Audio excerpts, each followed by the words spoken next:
Kagulat World. Huwag kayong kukurap dahil parang championship match agad ang pambungad ni Alexandra Ayala sa Washington. Sa kanyang Mubadala DC Open debut, haharapin niya ang Olympic gold medalist, dating Australian Open finalist at former world number 4 na si Qinwen Zheng ng China. Pero sa pagkakataong ito, hindi pangalan, ranking history o medalya ang magdidikta ng laban. Ang tanong, sino ang mas handang sumabog ngayon? Officially, nakatakda ang kanilang round of 32 match sa Stadium Court sa Tuesday, July 28th, not before 1 p.m. sa Washington. Katumbas ng not before 1 a.m. sa Pilipinas sa Wednesday, July 29th. Posible pa itong madelay depende sa haba ng unang laban. WTA 500 event ito, kaya malaking ranking points at momentum ang nakataya sa unang torneo ni Alex sa North American Hardcourts. Nasa career high world number 28 si Alex, may 30-18 record ngayong 2026 at galing sa makasaysayang grass season. Birmingham WTA 1125 champion, Berlin semi-finalist, at Wimbledon fourth-round finisher matapos talunin ang defending champion na si Iga Swiatek. Samantala, si Zheng ay nasa number 1-2-3 matapos ang injury-hit comeback, pero hindi siya pwedeng maliitin. Kamakailan lang ay tinalo niya si Jessica Buzas Manero, 7-5, 6-1 sa Athens. Nagharap na sila noong 2023 Asian Games semifinal. Nanalo si Zheng sa 3 sets, pero pinilit siya ni Alex sa 6-1, 6-7, 6-3 battle. Ngayon mas mature, mas mabilis at mas kumpiyansa na ang Filipina. Kaya ang fearless forecast natin, Alex in straight sets 7-5, 6-4. Hindi garantiya matapang na prediction ito. Pero kapag nakuha ni Alex ang return pressure, lefty angles, at unang break, pwedeng mabigla hindi lang si Zheng kundi ang buong China.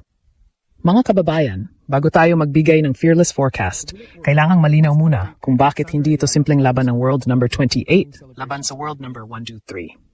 Kapag pangalan at resume ang pinag-usapan, napakalaki ng credential ni Qinwen Zheng. Siya ang 2024 Olympic singles champion, umabot sa final ng Australian Open at WTA Finals, nanalo ng 5 career singles titles, at minsang umakyat sa world number 4. Sa kanyang pinakamahusay na kondisyon, isa siya sa pinakamapanganib na power players sa women's tennis. Malakas ang first serve ni Zheng, mabigat ang forehand, at kaya niyang gawing one-sided ang laban kapag nakakuha siya ng rhythm. Hindi rin tama na sabihing wala siyang recent form.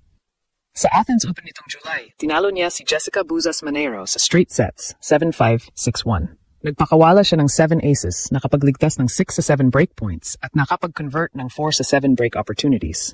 Ibig sabihin, gumagana pa rin ang kanyang pangunahing armas at unti-unting bumabalik ang kanyang confidence.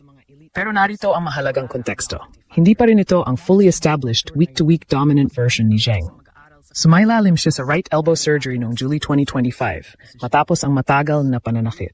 Masyado siyang maagang bumalik sa Beijing, muling nakaramdam ng problema, at kinailangang pahabain ang recovery. Hindi rin siya nakalaro sa 2026 Australian Open. Sa kasalukuyang season, nasa 11 wins at 11 losses siya at bumagsak sa world number 123. Ibig sabihin, mayroon siyang elite weapons, pero hindi pa palaging elite ang kanyang consistency.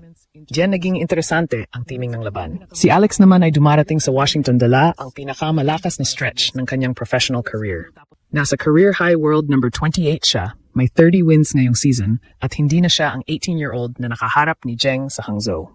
Noong 2023 Asian Games semifinal, mabilis na kinuha ni Zheng ang first set, 6-1, pero hindi bumigay si Alex. Bumawi siya sa tiebreak ng second set bago natalo sa decider, 6-3. Kahit noon, ipinakita ni Alex na kaya niyang pahabain ang laban at guluhin ang laro ng Chinese star. Hindi man official WTA Tour meeting and Asian Games encounter, malinaw na hindi na estranghero ang dalawang manlalaro sa isa't isa. 3 taon ang lumipas, mas buo ng laro ni Alex. Nanalo siya sa Birmingham WTA 125, umabot sa semifinal ng Berlin WTA 500, at tinalo ang world number 2 na si Elena Rybakina, 7-5, 6-4. Ginamit ni Alex ang matatalim na angles at mabilis na court coverage upang ilabas si Rybakina sa kanyang komportableng hitting positions. Iyon mismo ang uri ng pattern na kailangan niya laban kay Zheng. Hindi dapat pumasok si Alex na nakikipagpalakasan lamang mula sa baseline. Mas malaki at mas natural ang easy power ni Zheng. Kapag nakaset ang paa nito at may sapat na oras sa forehand, mabilis niyang matatapos ang puntos. Ang dapat gawin ng Filipina ay sirain ang teaming. Early returns, deep balls sa gitna kapag defensive, wide left-handed forehand kapag may pagkakataon, at biglang change of direction kapag nakaangat na siya sa rally. Ang goal ay hindi gumawa agad ng winner sa bawat bola. Ang goal ay pilitin si Zheng na tumama habang gumagalaw, umaabot, at hindi pantay ang balance. Kapag paulit-ulit itong napunta sa uncomfortable contact points, doon maaring lumabas ang errors. Napakahalaga rin ng return of serve ni Alex. Kapag nakapasok ang first serve ni Zheng, mahirap itong atakihin. Kaya sa second serve, kailangang umabante si Alex at iparamdam agad na walang libreng service game. Pwede niyang gamitin ang compact backhand return papunta sa gitna upang pigilan ang Chinese star na makagawa agad ng angle. Kapag nakakuha naman siya ng mas maikling second serve, sa kanya pwedeng gamitin ang aggressive cross-court return upang buksan ang court. Kahit hindi makakuha si Alex ng early break, dalawang mahahabang return games ay maaring sapat para maramdaman ni Zheng na bawat service game ay kailangan niyang pagtrabahuhan. Sa latest practice updates mula Washington, isa si Alex sa mga pinakamaagang dumating sa courts. Nakipag-hit din siya ng 1 oras kay American player Ashlyn Krieger habang naghahanda para sa Open. Sa kanyang pre-match interview, sinabi mismo ni Alex na inaasahan niyang magiging really tough ang laban at kailangan niyang dalhin ang intensity. Magandang senyales yon dahil hindi siya pumapasok na nadadala lamang ng hype. Alam niyang hindi sapat ang popularity o recent ranking. Ang unang requirement laban kay Zheng ay energy, discipline at focus mula sa unang bola. At dito papasok ang pinakamahalagang psychological difference. Si Zheng ang Olympic champion. Siya ang former top 4 player. Siya ang may mas mabigat na resume. Pero dahil dito, maaring mas malaki rin ang pressure sa kanya na patunayang bumalik na siya sa kanyang dating level. Si Alex naman ay may pressure mula sa milyon-milyong Pilipinong sumusubaybay sa kanya. Ngunit tactically, maaari siyang pumasok bilang hunter. Siya ang pwedeng maging unang umatake, unang magbago ng direction, at unang magtanong kung gaano talaga handa ang katawan at confidence ni Zheng. Kaya ang totoong laban dito ay current momentum versus proven ceiling. Mas mataas ang ceiling at mas mabigat ang resume ni Zheng. Pero mas stable, mas confident, at mas maraming recent marquee victories si Alex. Kapag nagawa niyang gawing physical at tactical ang bawat rally, may tunay siyang pagkakaong baliktarin ang resulta ng kanilang Asian Games meeting at kunin ang pinakamalaking opening round statement sa Washington. Bakit straight sets ang fearless forecast natin? Bakit hindi 3 sets? At bakit 7-5, 6-4 ang projected score? Una, naniniwala akong ang pinakamagandang pagkakataon ni Alex ay agawin agad ang first set bago tuluyang makuha ni Zheng ang rhythm ng kanyang serve at forehand. Kapag pinatagal ni Alex ang adjustment period ng Chinese star at hinayaan itong maging komportable, mas lalaki ang panganib.